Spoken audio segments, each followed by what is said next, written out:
성경 말씀 보시겠습니다. 성경 말씀은 이사야서 8장 1절로 8절입니다. 구약 성경 976페이지입니다. 이사야서 8장 1절부터 8절까지 함께 봉독하시겠습니다. 여호와께서 내게 이르시되 너는 큰 서판을 가지고 그 위에 통용 문자로 마엘살랄 하스바스라 쓰라. 내가 진실한 증인 제사장 우리야와 여베렛기야의 아들 스가랴를 불러 증언하게 하리라 하시더니 내가 내 아내를 가까이하며 그가 임신하여 아들을 낳은지라. 여호와께서 내게 이르시되 그의 이름을 마엘살랄 하스바스라 하라. 이는 이 아이가 내 아빠 내 엄마라 부를 줄 알기 전에 다메섹의 제물과 사마리아의 노략물이 아스로 왕 앞에 옮겨질 것임이라 하시니라. 여호와께서 다시 내게 말씀하여 이르시되 이 백성이 천천히 흐르는 실로암 물을 버리고 르신과 르말랴의 아들을 기뻐하느니라. 그러므로 또 주 내가 흉용하고 창일한 큰 하수 곧 아스로 왕과 그의 모든 위력으로 그들을 뒤덮을 것이라. 그 모든 골짜기에 차고 모든 언덕에 넘쳐 흘러 유다에 들어가서 가득하여 목에까지 미치리라. 임마누엘이여 그의가 펴는 날개가 내 땅에 가득하리라 하셨느니라. 아멘.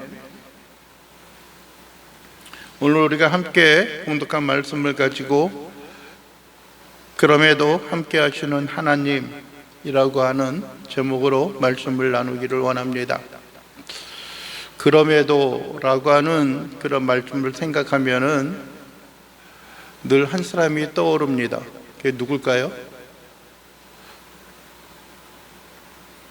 에? 모르죠. 그 속을, 그죠? 왕비 에스더예요. 에스더. 그 나라의 그 백성들의 그 생명을 담보로 하여 그가 왕궁 안에서 유의 또 뿐만 아니라 평안히 거하고 있을 것으로 생각해서 많은 사람들이 혼란하고 많은 사람들이 고민하고 있을 그때에 에스더에게, 왕비 에스더에게 주문을 합니다. 네 하나님 앞에 네가 그 안에 있다고 해서 네가 무서워할 줄 아느냐라고 하는 그런 이야기를 하죠. 그럴 때에 왕비 에스더가 이야기합니다. 내가 이제 금식하고 내가 왕 앞에 나아가리라. 만일 왕이 부르지 않았는데도 그 왕 앞에 나아가면은 그게 누구를 막론하고 그가 생명을 보존하지 못할 것입니다 라고 이야기합니다.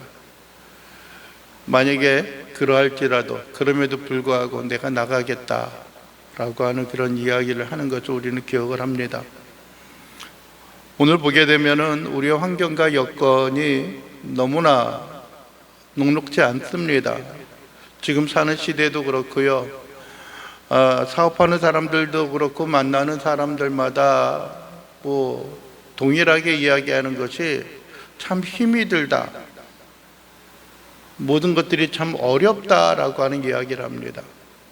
동일하게 한 가지 비유를 드는 게 전에는 IMF를 이야기했는데 요즘에는 어떤 때를 이야기해요?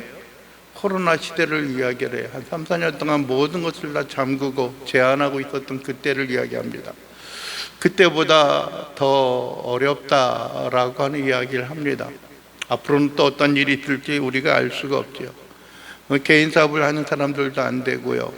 모두가 그래요. 그런데도 불구하고 경제는 나아질 것이다. 그렇게 이야기를 합니다. 오늘도 보게 되면 여러분들이요, 이스라엘 또 유다 나라에도 많은 어떤 고난과 고통이 있습니다. 보게 되면 무엇입니까? 첫째는 한 가지 애매한 말, 통용 문자라고 이야기합니다. 그 당시에 통용되는, 그 나라에서 통용되는 그런 문자죠. 그 말이 뭐예요? 마엘살랄 하스바스라고 하는 겁니다. 그 말이 뭐예요? 무슨 뜻이에요? 예? 노략에 속합니다. 노략이 있다는 거예요. 노략한다는 거죠. 그 나라를. 그 또 하나의 이야기는 무엇이냐면은 이사야가 이야기하는 게 뭐냐면은 3절에 그러죠. 내가 내 아내를 가까이 하매 그가 임신하여 아들을 낳은지라. 여호와께서 내게 이르시되 그의 이름을 뭐라고 그래요? 마엘살랄 하스바스라고 하라 그래요. 그러니까 이름이 딱 주어졌어요. 운명같이 이름이 주어졌어요. 마리아와 요셉이 임신하여서, 마리아가 잉태하여서 임신하여서 자녀를 낳을 텐데 네가 아들을 낳을 것이다. 그 성별까지 다 정해졌어요. 그러면서 그 이름을 뭐라 그래요? 뭐라 그래요? 아니, 요셉하고 마리아요. 그 이름을 예수라 하라. 이는 그가 자기 백성을 저희 죄에서 구원할 자이심이라 하려라. 어떻게 보면은 이름이 주어지고 그 운명이 주어진 거예요. 그런데 오늘 여기서 이사야에게도 동일하게 그가 아내를 가까이 하여서 아내가 아들을 낳을 것인데, 자녀를 낳을 것인데 그의 이름을 뭐라 그래요? 마엘 살랄 하스바스라 하라. 허구많은 이름 가운데 노력에 속함이라고 이야기하는 거예요. 노력에 속할 것이다. 노력에 임할 것이다. 노력에 다가올 것이다 라고 하는 거예요. 그걸 생각하면 그래도 이름 좋잖아요. 그죠? 네? 네? 어디 가면 자꾸 딸이라고 그런다고. 의미도 좋고 그렇잖아요. 잠깐 뭐 보편적인 인식이 좀 안 좋아서 그러지 얼마나 좋아요. 뜻도 좋고 의미도 좋은데 오늘 같은 경우는 그렇다는 거예요. 불행한 징조가 있는 거죠. 어떻게 보면 호세아 시대에 그 자녀에 대한 이름을 이야기하는 것도 마찬가지예요. 로 암미라 하라, 로 루아마라 하라. 긍휼이 없다.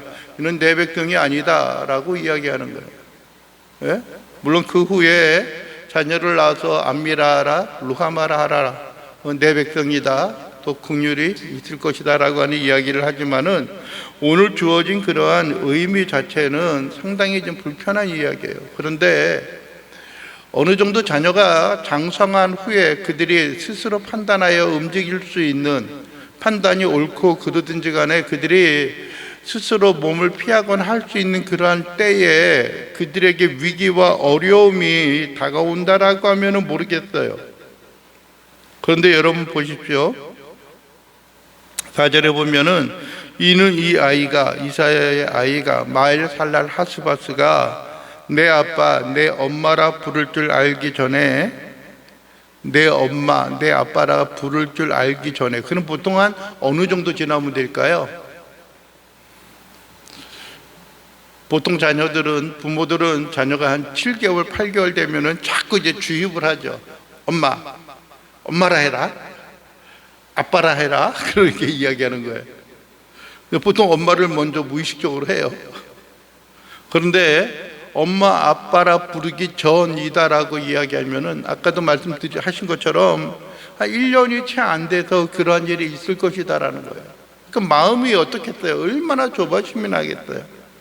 예? 그런데 그거를 이사야에게 징조가 임하는 것만이 아니라 또 한 가지 뭐예요? 2절에 보면 내가 진실한 증인 제사장 우리야와 이어 베레기야의 아들 스가랴를 불러 증언하게 하리라 하시더니, 또 두 사람의 어떤 선지자와 제사장을 불러서 증언하게 하는 거예요. 좋은 것도 아니고 그렇게 이야기하라라고 이야기하는 거예요. 그런데 그 일어나는 일들이 무엇이냐면은 4절 하반절에 보면 다메섹의 재물과 사마리아의 노량물이 아스로 왕 앞에 옮겨질 것입니다. 다메섹이 침략하여서 그 재물을 뺏어가고 사마리아의 노량물이 아스로 왕 앞에 옮겨질 것입니다 라고 하는 거예요. 그러니까 사마리아의 노량물이라는 거, 사마리아 땅, 북왕국이 이제 아스로 왕 앞에 이제 옮겨지는 거죠. 그러니까 북왕국이 멸망되어질 그러한 징조와 그러한 모양을 보여준다라고 하는 거예요. 그게 어떤 의미가 있을까요? 어떤 마음이 들까요? 같은 형제고 한 민족이다라고 이야기를 해요. 이번에도 국가원수가 중국을 방문하여서 모든 사람들이 기대하는 것은 북한이 핵 포기를 했으면 좋겠다라고 하는 그런 생각을 하는데, 그들은 공공연하게 이미 우리는 핵을 보유하고 있다라고 이야기하고, 그래도 불구하고 중국이 좀 중재 역할을 잘해줬으면 좋겠다라고 하는 그런 요청을 했다라고 이야기를 해요. 그런데 저 못된 것들, 그 정은이 아우가 핵 어떻게 돼가지고 그 나라가 붕괴되어지면 참 좋겠다라고 하는 생각을 해가지고 폭 망했어요. 그럼 어떨까요? 드디어라고 하는 생각이 들까요? 왠지 불안한 불길한 그런 생각이 들까요?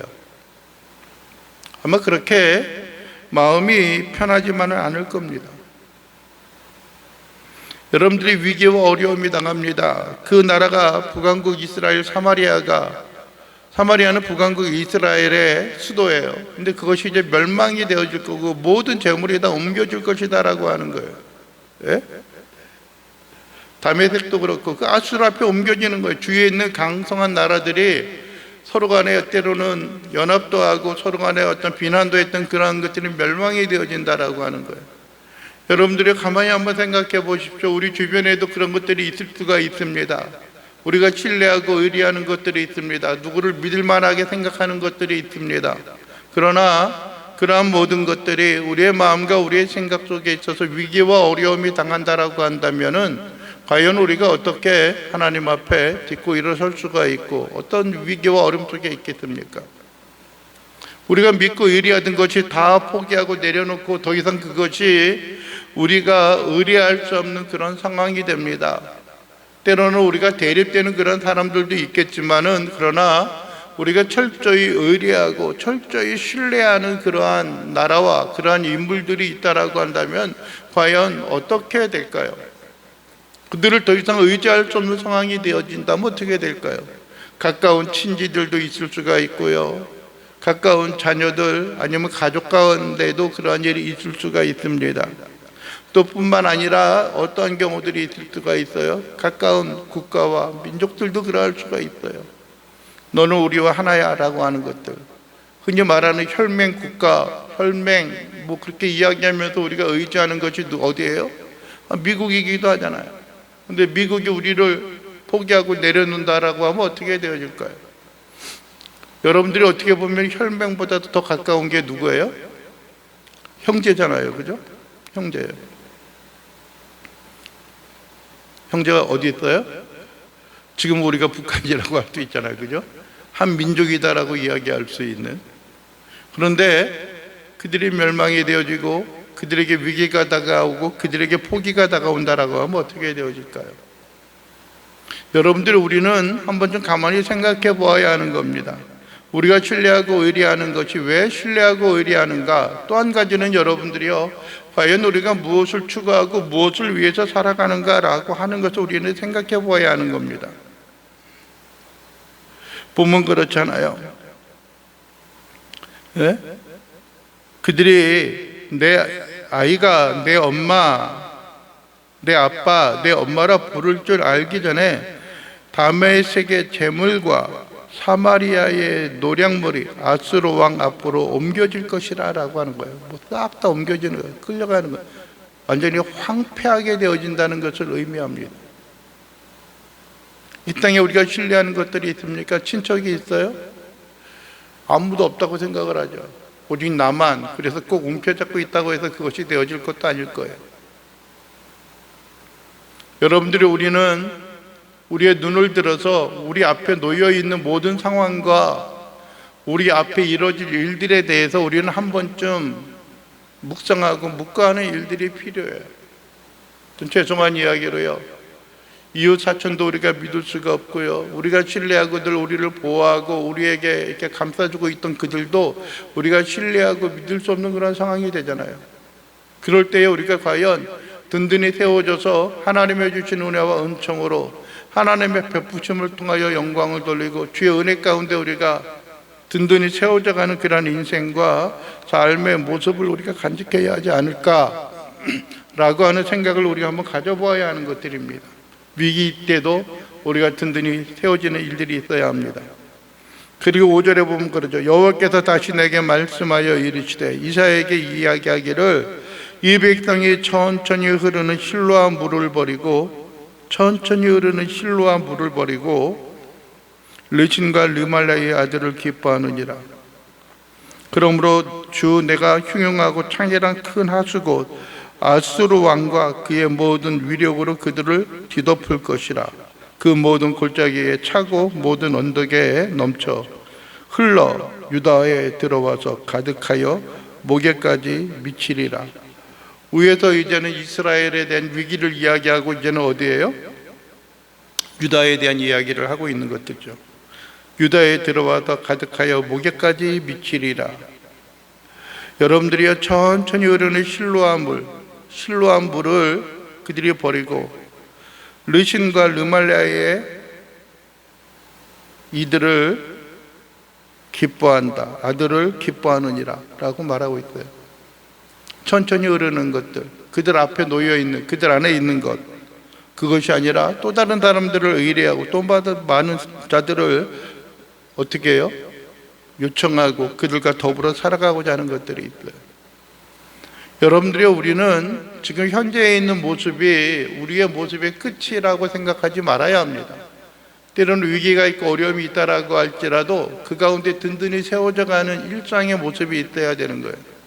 우리가 그럼에도 불구하고 우리의 본질과 우리의 모습을 결코 망각하거나 우리의 신분을 잊어버리는 그러한 일이 없어야 하는 거예요. 좀 더 의지하면 우리에게 더 유익될 것 같은 그러한 대상이 있기도 해요. 때로는 우리에게 어려움이 당하는 그런 일들이 있기도 해요. 그러나 큰 하수 곧 아수르 왕과 그의 모든 위력으로 그들을 뒤덮을 것이다 라고 해요.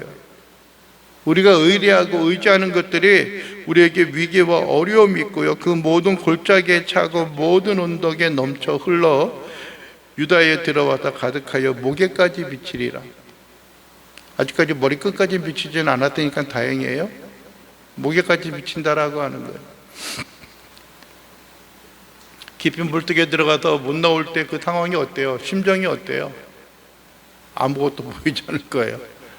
몽롱하고 아마 그 시간이 짧아도 온갖 생각과 모든 것들이 두만이 셀 수 없이 그냥 스쳐 지나갈 거예요. 과거에 있었던 일 어떻게 될 건가라고 하는 것, 뭐 별의별 생각들이 다 지나가게 될 거예요. 그게 어디까지요? 목에까지 미치니까요. 가득하게 돼서 목에까지 미치는 거니까요. 그 하수가. 여러분들이 우리의 위기와 어려움, 또 우리 주변에 있는 나라들이 우리를 침략하고 여기에 이야기하는 거지, 그 아수르, 르신과 르말리아, 그 아수르 왕과 그 7절 중반에 아수르 왕과 그의 모든 위력으로 그들을 뒤덮을 것이다 라고 이야기하니까는 때로는 우리가 의지하고 의뢰하는 것들, 과연 그것이 우리가 반드시 의뢰하고 우리가 의지할 수 있는 것들인가 생각해 봐야 하는 거예요. 믿을 만한 것인가? 아니면 또 그들이 걸어갔던 그 길과 그들이 가지고 있는 사고와 사상들이 과연 우리가 추구해야 하는 일들에 있어서 적합하고 합당한 것인가 라고 하는 것을 우리는 좀 생각해 봐야 하는 거예요. 그냥 현재 있는 위기 속에 있어서 그것을 벗어나기 위하여 우리가 선택하는 것들이 아니라 우리가 그 일에 있어서 우리에게 다가오는 일들에 있어서 위기 속에 있어서도 하나님 앞에 나가는 일들이 있어야 하는 것들이에요.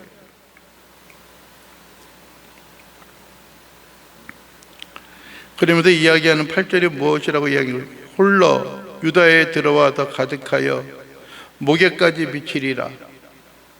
경험해 봤죠? 목에까지 미치는 거, 죽을 고비에 임박한. 저도 어릴 때 그런 경험이 있어가지고 아무것도 생각이 안 나고 몽롱하고, 그런데 뭐라 그래? 임마누엘이요. 임마누엘이요. 임마누엘이 무슨 뜻이에요?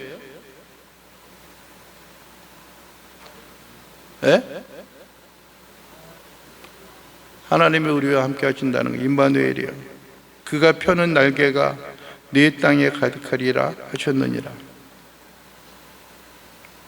하나님이 펴는 그 날개가 내 땅에 가득하리라. 그러할지라도, 그런 위기와 어려움이 있고 그 가운데 있다 할지라도 하나님이 우리와 함께 하신다라고 하는 거예요. 괜히 미소가 띄어지는 그런 일들이 아닐까요?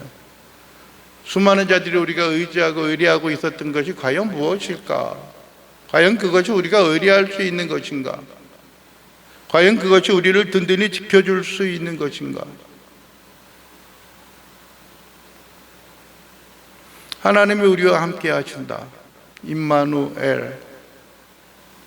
하나님이 우리와 함께 하신다라고 한다면은 여러분들이 수많은 것 의뢰하고 의지하고 그 모든 것이 떠나가는 그 순간에 그럼에도 하나님이 우리와 함께 하신다라고 하면 우리에게 소망이 있지 않겠어요? 그럼에도 불구하고 하나님이 함께 하신다면, 흔히 그럼에도예요. 세상에 있는 사람들이 우리를 등치고 우리를 외면하고 우리를 박해하고 우리를 이용하고 우리를 농락하는 그런 일들이 있다라고 할지라도, 자기들의 신뢰를 위해서 우리를 가까이 하고 우리를 부르고 하는 일들이 있다라고 할지라도 과연 하나님이 그 가운데 함께 하실까라고 하는 것들인데, 임마누엘이여, 하나님이 우리와 함께 하신다. 하나님이 우리와 함께 하신다. 하나님이 우리와 함께 하신다. 그가 펴는 날개가 네 땅에 가득하리라. 하나님이 우리를 지키시고 돌보는 그 공의와 하나님이 그 날개 그늘 아래 우리가 함께 거할 수 있다라고 한다면은, 여러분들 그것이 우리에게 얼마나 감사하고 얼마나 우리에게 벅찬 일들이 되어질까요? 그런데 우리의 심지가 과연 굳건하게 하나님을 바라고 소망하고 있느냐 아니면 그렇지 않느냐라고 하는 것은 우리가 한번 깊이 묵상하고 되새겨 봐야 하는 그런 일들이라고 하는 거예요. 지금 나에게 유익한 것이 무엇이고 지금 나에게 유익이 되어질 수 있는 것이 무엇일까라고 하는 것에 앞서서 과연 우리가 기쁨과 즐거움으로 하나님의 은혜와 영광 가운데 머물 수 있는 것이 과연 무엇일까라고 하는 것을 생각해 보는 거예요. 우리의 신분으로서 우리가 걸어갈 수 있는 것은, 우리가 어디서 어떤 환경 속에 있어서도 우리가 결코 부끄럽지 않은 그런 삶을 살아갈 수 있는 것, 임마누엘, 하나님이 우리와 함께 하신다라고 하는 그런 은혜와 은총의 삶이 우리에게 있을 때 우리는 어려움 속에 있어서도 딛고 일어설 수 있는 것이고, 우리가 의지할 수 있는 것들이 있고 우리가 든든히 세워질 것이 있다라고 한다면은, 수많은 자들이 우리와 함께하는 그런 일들 속에 있어서도 가장 좋은 것들이 되는 거예요. 보십시오. 오늘 6절에 보면 그러잖아요. 200당이 천천히 흐른 실로아 물을 버리고 르신과 르말리아의 아들을 기뻐하였다. 르신과 르말리아의 아들. 과연 우리는 무엇을 기뻐하고 우리가 무엇을 즐거워하고 있는가? 라고 하는 거예요. 예? 여러분이 우리의 인생과 삶에 있어서 때로는 힘이 들고 어려운 것들도 있어요. 어찌 우리의 인생이 늘 순탄하게만 살아갈 수가 있겠어요? 하나님을 향한 신앙도 우리가 흔들리고 어려움 속에 있는데 어떻게 우리가 그 가운데 살아갈 수가 있겠어요? 그러나 하나님이 우리와 함께 하신다라고 한다면은 그것만큼 우리에게 가치가 있고 그것만큼 우리에게 중요한 든든한 힘이 되어질 수 있는 것이 무엇입니까? 세상에 있는 건 다 멸망하고 다 무너지고 다 떠나간다라고 할지라도 여호와 하나님께서 우리와 함께 하심으로 말미암아 우리가 든든히 세워져가는 은혜와 능력을 우리가 그 가운데 간직하고 그 가운데 듣고 나갈 수 있는 그런 인생과 삶의 모습이 되어지기를 원합니다. 오늘 이야기하고 있는 것처럼 제목과 같이 그럼에도 우리 주변에 있는 사람들이 우리를 인정하지 않고 우리 주변에 있는 나라와 민족들이 모두 멸망하고 그런다라고 할지라도 어떻게 해요? 우리와 함께 하시는 임마누엘의 은혜와 은총이 우리의 심령의 삶 속에 함께 있기를 원합니다. 한번 생각해 보세요. 자식들이 돌도 안 됐는데 그런 위기와 어려움이 있다라고 한다면 그 견딜 수 있겠어요? 부모에게 있어서 가장 큰 어떤 소망이고 미래는 어디에 있겠어요? 자녀들에게 있는 거예요. 자녀들에게. 근데 자녀들이 이제 뛰지도 못하고 이제 막 잘해야 이제 네 발로, 죄송해요, 두 발과 두 손으로 기어다니던 애가 이제 기껏 일어서서 이제 아장아장 걸으려고 할 그때에, 걸을 때 뛰지는 못할 그때에 위기와 노력 속에 놓여져 있다면 그것만큼 괴로운 게 어디 있겠어요. 그럼에도 불구하고 하나님이 우리와 함께 하신다. 임마누엘이라 하리라. 하나님이 우리와 함께 하실 때 우리에게 있어서는 그 하나님의 돌보심을 우리가 기대하고 소망하면서 어떤 위기 속에 있어서도 우리가 다시 한번 딛고 일어서며 다시 하나님과 함께 동행하고 하나님의 크신 은혜 가운데 거할 수 있는 그러한 인생과 삶의 모습을 우리가 간직하고 그 가운데 승리함으로 나갈 수 있게 되기를 주님의 이름으로 간절히 축원을 드립니다. 기도하겠습니다. 하나님 아버지, 이 시간도 우리가 바라고 소망하는 것은 모든 위기와 어려움들이 있고 모든 것이 무너지고 모든 것이 소망이 없는 그런 인생의 삶의 모습이 있다라고 할지라도 하나님, 우리가 하나님을 의뢰하고 신뢰하오니 하나님이 우리와 함께하여 주시옵소서. 하나님이 펴는 그 날개가 이 땅에, 우리가 거하는 땅에 충만히 임할 수 있도록 인도하시고 모든 공의와 모든 하나님의 은혜와 긍휼이 늘 차고 넘칠 수 있도록 인도하옵소서. 우리의 마음을 일깨우시고 우리가 하나님을 바라고 소망하면서 주의 영광과 은혜 가운데 거하는 귀한 믿음의 심령, 믿음의 백성들 될 수 있도록 우리 주님 도와주시옵소서. 예수 그리스도의 이름으로 기도하옵나이다. 아멘.